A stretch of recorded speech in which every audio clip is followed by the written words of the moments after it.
अजीब कारणों से उसके स्कूल वाले। हाँ तो दोस्तों, ये कहानी है हमारे शरीफ संस्कारी लौंडे काजुमा की, जो कि एक दिन एक दूसरे शहर के एकेडमी में पढ़ाई करने के लिए जाता है और वहाँ पर उसको रहने के लिए एक ना एक जगह तो चाहिए ही थी। तो इसीलिए वो इस बारे में अपने स्कूल को बताता है, पर पता नहीं क्यों अजीब कारणों से उसके स्कूल वाले उसको एक नॉर्मल हॉस्टल देने के बजाय उसको एक डॉर्मेटोरी में रहने के लिए भेज देते हैं, जहाँ पर सिर्फ और सिर्फ लड़कियां ही रहती थी। और काजुमा वहाँ पर हमारा बेचारा एक लौता लौंडा फंस गया था, क्योंकि शायद उनके स्कूल वालों को भी ये बात अच्छी तरीके से पता थी कि काजुमा ठहरा हमारा बेचारा एमसी एक नंबर का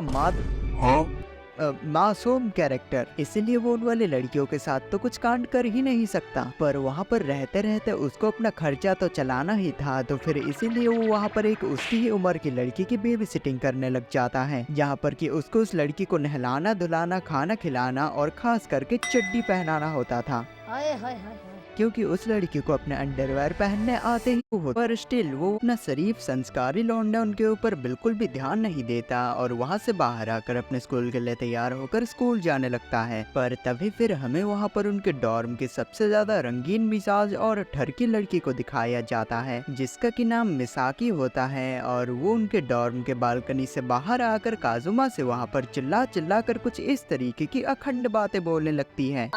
Bet you don't know this. आज मैंने अपने संतरों को मसल कर उसका रस निकाल दिया।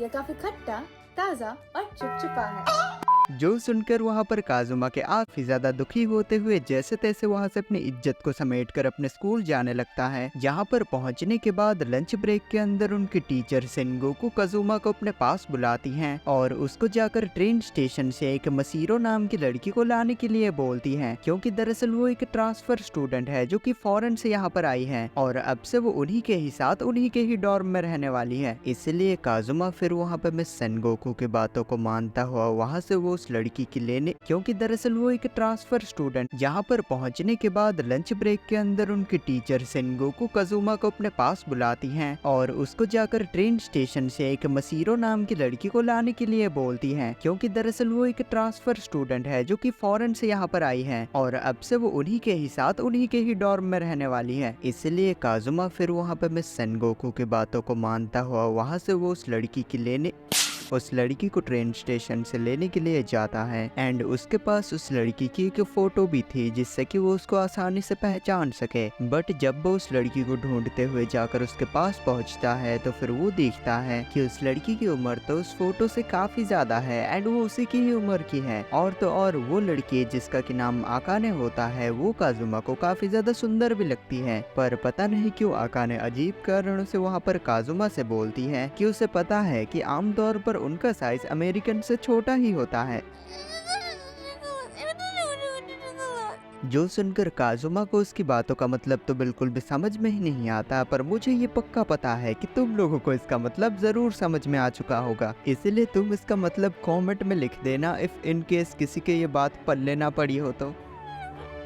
देन उसके बाद फिर काजुमा वहाँ से आकाने को अपने साथ लेकर उनके डॉर्मेटोरी में आ जाता है, जहाँ पर पहुँचने के बाद मिसाकी ने उन लोगों के लिए काफी ज्यादा बढ़िया खाना बना कर रखा था, जिसको कि काजुमा वहाँ पर काफी ज्यादा भुक्कड़ों की तरह खाने लग जाता है। और खाना खाने के बाद वो वहाँ से अपने कमरे में सोने के लिए चला जाता है, पर उसको आकाने की उस साइज वाली बात को सोचते हुए ही वहाँ पर नींद नहीं आ रही थी और वो बस वहाँ पर यही सोचे जा रहा था कि आखिरकार उसका मतलब क्या था। फिर तब हमें अगले दिन की सुबह को दिखाया जाता है, जहाँ पर सब लोग तैयार होकर अपने काम पे जा चुके थे। पर काजुमा वहाँ पर ये नोटिस करता है कि अभी तक आकाने अपने कमरे से बाहर ही नहीं आई है, इसलिए जब वो जाकर इस बार में मिस सेनगोकू को बताता है तो फिर वो उससे बोलती है कि दरअसल असल में आकाने को तो अपने बेसिक से बेसिक काम करने भी नहीं आते, इसलिए उसको हमेशा ही किसी एक केयर टेकर की जरूरत पड़ती रहती है। इसलिए अब से ही वो वहाँ पर काजुमा को ही उसका केयर टेकर बनने की जॉब दे देती है और उसके बदले काजुमा को टाइम टू टाइम काफी सारे पैसे भी मिल जाएंगे। देन आगे फिर मिस सेनगोकू वहाँ पर काजुमा को जाकर आकाने को जगाने के लिए बोलती है और काजुमा को मजबूरी में उनकी बातों को मानना ही पड़ता है। इसलिए जब वो जाकर आकाने को जगाने के लिए उसके कमरे के डोर पे नॉक करने लगता है तो उसको वहाँ पर अंदर से कुछ आवाज ही नहीं आती। इसीलिए तब काजुमा वहाँ पर ये सोचते हुए काफी ज्यादा डर जाता है कि कहीं आकाने को कुछ हो तो नहीं गया, और वो सीधा ही वहाँ पर उसके कमरे का दरवाजा खोलकर अंदर चला जाता है, जहाँ पर कि उसको आकाने का कमरा पूरी तरीके से फैला पड़ा हुआ दिखता है और वहाँ पर उसके कपड़े और कच्छे वगैरह नीचे पड़ी थी। तभी काजुमा वहाँ पर ये नोट, इसलिए जब वो उस चीज से डर कर वहाँ पर थोड़ी सी आवाज करता है तो फिर उसको पता चलता है कि वो चीज तो असल में आकाने है, जो कि वहाँ पर अपने इतने सारे कपड़ों के पहाड़ के नीचे दबी हुई थी। देन जब वो उन कपड़ों के बीच में से बाहर आती है तो फिर वो वहाँ पर बताती है कि उसके पास काफी ज्यादा कच्छे वगैरह हैं, इसलिए उसको उन वाली कच्छों में से कोई एक चुनने में दिक्कत होती है, इसलिए वो वहाँ पर वैसे ही काजुमा के सामने आ गई थी, बिना कच्छे के।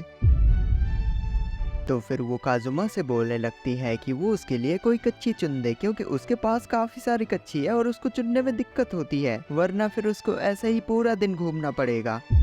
पर आकाने को वहाँ पर ऐसे देखने के बाद तो काजुमा की वहाँ पर बिल्कुल हालत ही खराब हो चुकी थी, इसीलिए वो वहाँ पर चीखते चिल्लाते हुए जैसे तैसे वहाँ पर कोई उसकी एक कच्छी उठाता है और उसको वो आकाने के चेहरे पे सीधा फेंक के मारता है और बोलता है जाकर ये पहन के आओ। उसके बाद काजुमा फिर वहाँ पर आकाने की स्कूल के लिए तैयार होने में मदद भी करता है, क्योंकि आकाने तो कोई भी काम ढंग से कर ही नहीं पा रही थी। वो उसकी यूनिफॉर्म पहनने में मदद करता है, उसको सॉक्स पहनाता है, उसको शूज पहनाता है, उसको कंघी करता है और फिर वो वहाँ से उसको लेकर स्कूल की तरफ भागते हुए जाने लगता है। देन उस दिन शाम को सभी के घर वापस आ जाने के बाद काजुमा वहाँ पर सभी को आकाने की दिक्कत के बारे में बताता है कि वो कोई भी काम ढंग से कर ही नहीं पा रही है, इसलिए हमेशा ही किसी न किसी को उसका ख्याल रखना होगा। तो तब इस चीज के लिए वहाँ पर वोटिंग होने लगती है और हमेशा की तरह इस बार भी वहाँ पर उस वोट को काजुमा ही जीतता है, मतलब अब से उसको ही आकाने का ख्याल रखना होगा। देन अगले दिन फिर वहाँ पर जब काजुमा सभी के लिए किचन के अंदर खाना बना रहा था तो तभी उसकी नजर वहाँ पर एक पत्ता गोभी पे पड़ती है और वो उसको उठाकर सोचने लगता है कि क्या इस दुनिया के अंदर किसी के फलों का साइज भी इतना हो सकता है। पर तभी उसके पास वहाँ पर मिसाकी आती है, जो कि उससे पूछती है कि वो यहाँ पर किचन के अंदर इस पत्ता गोभी को पकड़कर किस चीज की फील ले रहा है। पर इससे पहले कि काजुमा वहाँ पर हिमिको को कोई भी जवाब दे पाता, वहाँ पर आकाने आ जाती है, जिसने कि इस बार भी अपना अंडरवेयर नहीं पहना था और वो आकर काजुमा से बोलने लगती है कि वो अगेन फिर से कोई भी अंडरवेयर चुन नहीं पा रही है, इसलिए वो आकर उसकी मदद करे। तो फिर काजुमा वहाँ पर वो पत्ता गोभी वहाँ पर मिसाकी को पकड़ा देता है और आकाने के लिए उसकी कच्छी चुनने के लिए उसके साथ चला जाता है। फिर वो आकाने को तैयार कर कर अपने साथ स्कूल लेकर जाने लगता है। पर बीच में ही वो दोनों अपने लिए लंच खरीदने के लिए वहाँ पर एक किराना स्टोर पर रुकते हैं, जहाँ पर कि काजुमा जब वो वहाँ पर अपने होते हुए चीखने चिल्लाने लगता है, क्योंकि एक तो वैसे ही उसके पास पैसों की कमी चल रही है और अब उसको आकाने की इस कैंडी के लिए भी पैसे देने पड़ेंगे। तो काजुमा को वहाँ पर ऐसे बच्चों की तरह रोता हुआ देखकर उस स्टोर में काम करने वाली एक लड़की उसके पास आती है और काजुमा को पता चलता है कि वो लड़की तो उसकी दोस्त है जो कि स्टोर में काम करती है, इसलिए वो लड़की जिसका कि नाम हारुका होता है वो वहाँ पर आकाने की उस खाई हुई कैंडी के लिए पैसे दे देती है। इसलिए फिर जब वो तीनों साथ मिलकर अपने स्कूल जा रहे थे तो फिर रास्ते भर ही काजुमा वहाँ पर हारुका को थैंक यू ही बोले जा रहा था। फिर आगे काजुमा वहाँ जो कि मेरे साथ ही रहता है और मेरी कच्ची चुनने में मेरी मदद भी करता है। ये सुनकर वहाँ पर काजुमा और हारुकी दोनों ही बिल्कुल पूरी तरीके से हैरान रह जाते हैं एंड इस बात का मतलब हारुकी वहाँ पर कुछ अलग और गलत ही समझ लेती है, इसलिए वो वहाँ से डर के मारे वहाँ से अपना बैग पकड़कर स्कूल की तरफ भागने लग जाती है कि कहीं काजुमा उसके ऊपर भी अपना वो जादू न चला दे। फिर स्कूल पहुँचने के बाद लंच ब्रेक के अंदर भी हारुका काजुमा से बात ही नहीं करती, क्योंकि वो काजुमा को एक काफी ज्यादा ठरकी इंसान समझ रही थी। इसलिए काजुमा फिर अकेले में जाकर लंच ब्रेक के अंदर पानी पीने लग जाता है, क्योंकि उसके पास अपने लिए खाना खरीदने तक को पैसे नहीं थे। फिर तभी काजुमा के पास वहाँ पर मिस सेनगोकू आती है और उसको वहाँ पर आकाने का ख्याल रखने के लिए उसको वहाँ पर उसकी पहली पेमेंट देती हैं। तब वहाँ पर लंच ब्रेक खत्म होने के बाद काजुमा अपने क्लास में वापस आकर अपने दोस्तों से बातें करने लगता है। तभी उसके पास वहाँ पर आकाने आती है और वो वहाँ पर उससे अकेले घर जाने की परमिशन मांगती है। ये सुनकर वहाँ पर उनके पूरे क्लास वाले ही बिल्कुल हैरान रह जाते हैं, क्योंकि काजुमा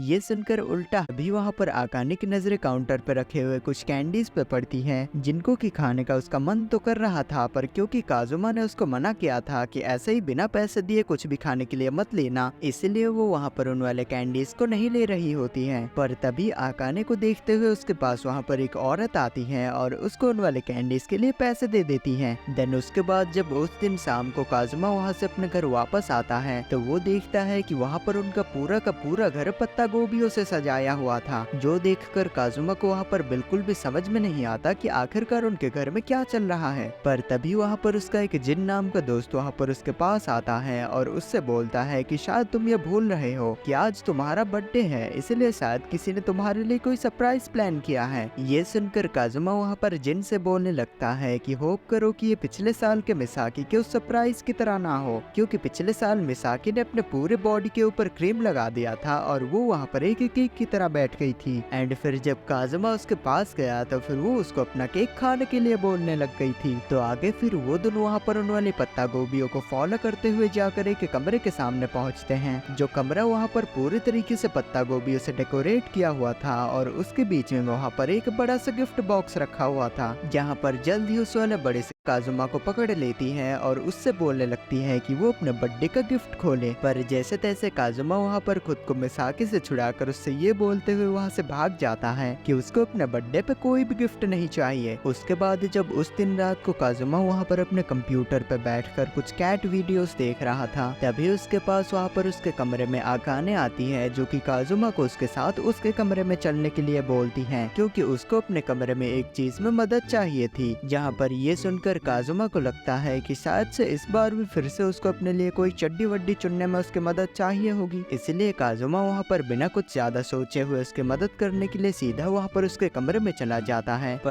अभी वहाँ पर खुद को मिसाकी से छुड़ाकर उससे ये बोलते हुए वहाँ से भाग जाता है कि उसको अपने बर्थडे पे कोई भी गिफ्ट नहीं चाहिए। उसके बाद जब उस दिन रात को काजुमा वहाँ पर अपने कंप्यूटर पे बैठकर कुछ कैट वीडियोस देख रहा था, तभी उसके पास वहाँ पर उसके कमरे में आकाने आती है, जो कि काजुमा को उसके साथ उसके कमरे में चलने के लिए बोलती है, क्योंकि उसको अपने कमरे में एक चीज में मदद चाहिए थी। जहाँ पर ये सुनकर काजुमा को लगता है कि शायद से इस बार भी फिर से उसको अपने लिए कोई चड्डी वड्डी चुनने में उसकी मदद चाहिए होगी। इसलिए काजुमा वहाँ पर बिना कुछ ज्यादा सोचे हुए उसकी मदद करने के लिए सीधा वहाँ पर उसके कमरे में चला जाता है। पर उसके कमरे में पहुँचने के बाद आकाने वहाँ पर सीधा ही काजुमा से उसको अपने कपड़े उतारने के लिए बोलती है, जो सुनकर काजुमा वहाँ पर कंफ्यूज होता हुआ थोड़ा सा डर जाता है कि कहीं गलती से उसने किसी एक गलत चीज के लिए तो हाँ नहीं बोल दी। इसीलिए वो आकाने को वहाँ पर रोकने लग जाता है। पर बाद में फिर आकाने उसको ये एक्सप्लेन करती है कि वो उसके कपड़े उसके साथ कांड करने के लिए नहीं उतरवा रही, दरअसल उसको मांगा बनाने का शौक है, इसलिए उसको अपने मांगा के मेन कैरेक्टर के लिए एक रेफरेंस बॉडी चाहिए। ये सुनकर आखिरकार काजुमा वहाँ पर आकाने की वो सारी बातें मान जाता है, पर इस शर्त पे कि वो अपना कच्छा नहीं उतारेगा। तो फिर आगे वहाँ पर आकाने काजुमा की हर एक बॉडी पार्ट को छू छू कर उसका नाप लेने लगती है, पर धीरे धीरे कर कर वो सीधा वहाँ पर उसके ऊपर ही चढ़ जाती है और उसको वहाँ पर अपना कच्छा निकालने के लिए बोलती है। तभी ये सुनकर काजुमा काफी ज्यादा शर्मा जाता है और उससे बोलता है कि उसे अपने मांगा में ये सब चीजें ड्रॉ करने की जरूरत नहीं है, मांगा में ये सब चीजें नहीं दिखाई जाती। इसलिए ये सुनकर आकाने फिर वहाँ पर काजुमा को छोड़ देती है और वहाँ पर फिर वो अपने मांगा के ड्राइंग के काम पर लग जाती है। तब फिर अगले दिन की सुबह को काजुमा वहाँ पर अपने नींद से जाकर मिसाकी को गुड मॉर्निंग बोलता है और उनके डॉर्म का सारा कचरा लेकर वो बाहर फेंकने के लिए जाता है, जहाँ पर कि बाहर उसकी मुलाकात वहाँ पर हारुका से हो जाती है। इसलिए काजुमा वहाँ पर उससे माफी मांगते हुए उसको ये समझाने लगता है कि उसको असल में गलतफहमी हुई है, वो जैसा सोचती है वो आकाने के साथ वैसा कुछ भी नहीं करता। पर तब हारुका खुद वहाँ पर काजुमा से माफी मांगते हुए उसको ये बोलने लगती है कि उसने उसको काफी ज्यादा गलत समझ लिया था, दरअसल कल ही आकाने ने आकर सारी गलतफहमी दूर कर दी थी कि तुम दरअसल उसके बेबी सिटर की तरह हो। तब फिर काजुमा वहाँ से अपने डॉर्म में वापस आता है, जहाँ पर कि उसको एक मैगजीन के ऊपर काफी ज्यादा ब्यूटीफुल सी पेंटिंग दिखाई पड़ती है, इसलिए वो वहाँ पर उस वाली पेंटिंग की काफी ज्यादा तारीफ करने लगता है। पर तभी उसके पास वहाँ पर आकाने आती है, जो कि उसकी तारीफ करने के लिए उसको थैंक यू बोलने लगती है। ये सुनकर काजुमा को पहले तो वहाँ पर कुछ भी समझ में ही नहीं आता, पर जब वो वहाँ पर उस वाली मैगजीन को पलट कर देखता है तो फिर उसको पता चलता है कि दरअसल ये पेंटिंग तो असल में आकाने ने ही बनाया है। इसलिए काजुमा वहाँ से सीधा भागते हुए अपने कंप्यूटर पे जाता है और गूगल पे आकाने के बारे में सर्च करने लगता है, जहाँ से कि उसको ये पता चलता है कि आकाने तो दरअसल एक काफी ज्यादा अमीर और वर्ल्ड फेमस पेंटर की बेटी है। उसके बाद फिर काजुमा वहाँ से बाथरूम में जाता है नहाने के लिए, पर सडनली बाथरूम का दरवाजा खोलकर वहाँ पर आकाने आ जाती है, क्योंकि फिर से एक और बार आकाने को काजुमा के रेफरेंस बॉडी की जरूरत थी। इसीलिए वो वहाँ पर काजुमा को उस बाथटब से बाहर आने के लिए बोलती है, पर काजुमा उसको वहाँ से भाग जाने के लिए बोलता है, क्योंकि उसने तो अभी एक कच्छा तक नहीं पहना हुआ है। इसीलिए फिर आकाने वहाँ पर आकर काजुमा को गीला करने लगती है।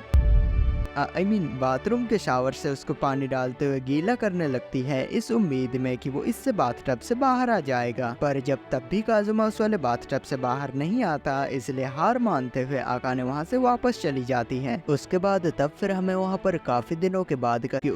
फिर देखते ही देखते कुछ ही दिनों के बाद वहाँ पर संडे आ जाता है, जहाँ पर काजुमा आराम से अपने कमरे के अंदर शांति से सो रहा था। पर तभी इसे लेटा हुआ है एंड ये देखने के बाद कि काजुमा को होश आ चुका है, तो फिर आकाने उसको वहाँ पर अकेला छोड़कर अपने कपड़े उतारते हुए नहाने के लिए जाने लगती है। तो काजुमा उसको वहाँ पर रोकते हुए उससे ये बोलता है कि उसको यहाँ पर ऐसे ही किसी भी एक अनजान लड़के के साथ नहीं आना चाहिए, क्योंकि यहाँ पर उसके साथ कुछ भी हो सकता है। ये सुनकर आकाने वहाँ पर काजुमा को काफी ज्यादा अजीब तरीके से देखते हुए उससे बोलती है कि उसने तो उसको भी बुलाने की कोशिश की थी, पर उसने तो उसकी बात ही नहीं सुनी, इसलिए उसको मजबूरी में किसी और के साथ ही यहाँ पर आना पड़ा। और वैसे उसका कुछ भी से क्या मतलब है, आखिरकार उसके साथ यहाँ पर क्या हो सकता है। और वैसे भी वो यहाँ पर बस अपने मांगा के होटल के लिए एक रेफरेंस फोटो लेने के लिए आई थी। ये सुनकर काजुमा वहाँ पर बिल्कुल ही चुप हो जाता है, क्योंकि उसके पास और वहाँ पर कुछ बोलने को बचा ही नहीं था, क्योंकि उसकी ही सोच गंदी थी और उसने आकाने को ही गलत समझ लिया था। तब फिर देखते ही देखते वहाँ पर उन लोगों का वो समर ब्रेक खत्म होने वाला था। पर आखिरी के ही कुछ दिनों में काजुमा को वहाँ पर ये पता चलता है कि आकाने तो उनके एग्जाम के लिए बिल्कुल भी तैयार नहीं है, क्योंकि उसको हर एक एग्जाम में 0 ही मिल रहा था और जल्द ही वहाँ पर उनके फाइनल एग्जाम्स भी स्टार्ट होने वाले थे। इसीलिए वो अपने दोस्तों के पास जाकर रोते धोते हुए वहाँ पर आकाने के लिए उन लोगों से मदद मांगने लगता है कि वो लोग आकाने को एग्जाम के लिए तैयार कैसे करेंगे। तब उन सभी लोगों के सोचने के बाद वहाँ पर उनको ये पता चलता है कि आकाने के पास तो दरअसल फोटोग्राफिक मेमोरी है, क्योंकि उसके पापा भी एक काफी ज्यादा बड़े पेंटर थे। इसीलिए आकाने बचपन से ही किसी भी चीज को देखकर उसको आसानी से याद रख सकती थी। इसीलिए वो लोग आकाने से बोलते हैं कि वो इसको पढ़ाई की तरह ना देखे, बल्कि एक फोटो की तरह देखे और उसको आसानी से याद कर ले। इसलिए उनकी बातों को मानते हुए आकाने वहाँ पर उन वाले क्वेश्चन पेपर्स को पेंटिंग की तरह देखने लगती है। तब हमें अगले दिन का सीन दिखाया जाता है, जहाँ पर कि वो दोनों काफी ज्यादा थके हुए थे, क्योंकि वो दोनों मिलकर पिछले रात भर आकाने के एग्जाम के लिए उसकी तैयारी करने में मदद कर रहे थे। तो देन फिर आकाने वहाँ से अपना एग्जाम देने के लिए वहाँ से चली जाती है और काजुमा आकर अपने क्लास में अकेले बैठा हुआ था। तभी उसके पास वहाँ पर हारुका आती है, जो कि वहाँ पर उससे बातचीत करने लगती है। जिन बातों के बीच में ही हारुका के पेट से वहाँ पर जोरों की आवाज आने लगती है, जिससे कि काजुमा वहाँ पर ये समझ जाता है कि हारुका को इस वक्त काफी ज्यादा भूख लग रही है। इसलिए वो अपना लाया हुआ लंच उसको खाने के लिए देने लगता है, जहाँ पर पहले तो हारुका बहाना बनाते हुए उसको मना करने लगती है, पर आखिरकार वो वहाँ पर उससे वो खाने की चीज ले ही लेती है। उसके बाद वो वहाँ से अपने पार्ट टाइम जॉब को करने के लिए भागते हुए चली जाती है और काफी देर के बाद वहाँ पर आकाने आती है, जो कि काजुमा को वहाँ पर दिखाती है कि उसको इस बार अपने सारे एग्जाम्स में पूरे 100 मार्क्स मिले हैं। जो देखकर काजुमा वहाँ पर खुद के ऊपर शर्मिंदा होते हुए वहाँ पर अपने घुटनों पे बैठ जाता है, क्योंकि आकाने को तो उससे भी ज्यादा नंबर मिल चुके थे। तो देन वो दिन वहाँ पर अपने स्कूल से अपने घर वापस आने लग जाते हैं और उसके बाद हमें वहाँ पर काफी दिनों के बाद का सीन दिखाया जाता है, जहाँ पर इस बार हारुका भी उन लोगों के साथ ही रहने आ गई थी। पर जैसे ही उसने वहाँ पर अपने कमरे का सामान लाकर बस रखा ही था कि तभी दौड़ते हुए वहाँ पर मिसाकी आ जाती है, जो कि वहाँ पर उसके कच्छियों को निकाल कर उड़ाने लगती है, जिससे कि अगले साल वो उनमें से कोई एक ले जाकर काजुमा को गिफ्ट के तौर पर दे सके। और ये सब चीजें देखकर काजुमा वहाँ पर बिल्कुल परेशान ही हो चुका था कि ये मिसाकी हर साल उसके बर्थडे पे उसको क्या क्या गिफ्ट देती रहती है। फिर तभी वहाँ पर काजुमा के पास आकाने आती है, जिसने कि वहाँ पर अपने टी शर्ट के ऊपर पानी गिरा दिया था। इसीलिए वो वहाँ पर काजुमा को आकर उसके कपड़े बदलने में उसकी मदद करने के लिए बोलने लगती है। पर तभी काजुमा से पहले ही वहाँ पर हारुका आकर आकाने को अपने साथ ले जाने लगती है और वो वहाँ पर ये बोलते हुए जा रही थी कि अब से किसी एक लड़के को आकाने का ख्याल रखना नहीं पड़ेगा, अब से वही आकाने का ख्याल रखेगी। पर उसको भी कहाँ कोई घर का काम ढंग से करना आ रहा था, वो भी वहाँ पर सारी चीजें गड़बड़ करे जा रही थी। फिर जब एक दिन आधी रात को आकाने काजुमा के पास अपने कच्छे लेकर आती है और उससे ये बोलने लगती है कि वो उसके अंडरवेयर्स को फोल्ड कर कर रख दे। पर तभी फिर से से इस बार आधी रात को भी हारुका वहाँ पर आकर पहुँच जाती है और आकाने से बोलने लगती है कि उसे ऐसे ही अपने कच्छों को किसी एक लड़के को नहीं दे देना चाहिए। तो ऐसे ही करते करते वहाँ पर कुछ और दिन बीत जाते हैं और जब एक दिन काजुमा वहाँ पर अपने कमरे में एक बढ़िया सी ठरकी मैगजीन पढ़कर बस सो ही रहा था कि तभी फिर से उसके पास वहाँ पर आकाने आ जाती है, जो कि उसके साथ जाकर उसके बेड के ऊपर उसके साइड में ही सोते हुए उससे ये बोलने लगती है कि उसे अपने कमरे में सोते हुए बिल्कुल भी अच्छा नहीं लग रहा है। फिर काजुमा वहाँ पर उसको अपने ही कमरे में सोते हुए छोड़कर वहाँ से जाने लग जाता है। पर तभी आकाने वहाँ पर काजुमा के हाथ में वो ठरकी किताब देख लेती है और उससे ये बोलती है कि उन्हें कभी साथ में जाकर ट्रेन स्टेशन वाले बुक स्टोर से ऐसी किताबें खरीदनी चाहिए, क्योंकि वहाँ पर ऐसी किताबें काफी ज्यादा सस्ती मिलती है। ये सुनकर काजुमा वहाँ पर बिल्कुल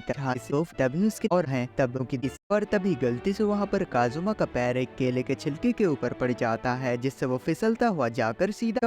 और सभी पर ये बाती है जिनके बीच में वहाँ पर काजुमा बेचारा दब जाता है और हमें पता चलता है कि इन सारी कच्चियों को मिसाकी लेकर आई है। तो काजुमा वहाँ पर उन वाली कच्चियों के पहाड़ से बाहर निकलता है और मिसाकी से पूछता है कि वो इन वाली कच्चियों को किन किन के घर से चुरा के लाई है और वो इन सब का क्या करेगा। पर नहीं, जिसको देखकर इसलिए वो उसके बाद फिर वो दोनों वहाँ पर काजुमा के कमरे में अलग अलग बेड में सो जाते हैं। पर अगली ही सुबह को काजुमा वहाँ पर काफी ज्यादा चिल्लाते हुए जागता है, क्योंकि रीटा वहाँ पर समहाउ आकर उसके ही बेड पर उससे लिपट कर सो रही थी, जिससे कि काजुमा को वहाँ पर दम घोटे जा रहा था। और उसके चीखने चिल्लाने की आवाज को सुनते हुए वहाँ पर उनके डॉर्म के सभी मेंबर्स वहाँ पर आ जाते हैं, जहाँ पर कि वो रीटा और काजुमा को इस हालत में देख लेते हैं। तभी रीटा वहाँ पर उन सभी लोगों से ये बोलने लगती है कि ये लड़का उसको काफी ज्यादा पसंद आया है, इसीलिए जब तक वो यहाँ पर रुकेगी तो फिर ये लड़का उसके साथ ही रहेगा। फिर इस तरीके से वहाँ पर कई सारे हफ्ते उन लोगों के साथ रहने के बाद रीटा को एक दिन वहाँ पर उसके पापा का कॉल आता है, जो कि उसको और आकाने को उनके घर वापस आने के लिए बोल रहे थे। एंड इस बारे में जब काजुमा को वहाँ पर पता चलता है तो फिर वो वहाँ पर काफी ज्यादा दुखी हो जाता है, क्योंकि अब आकाने उससे और पर काजुमा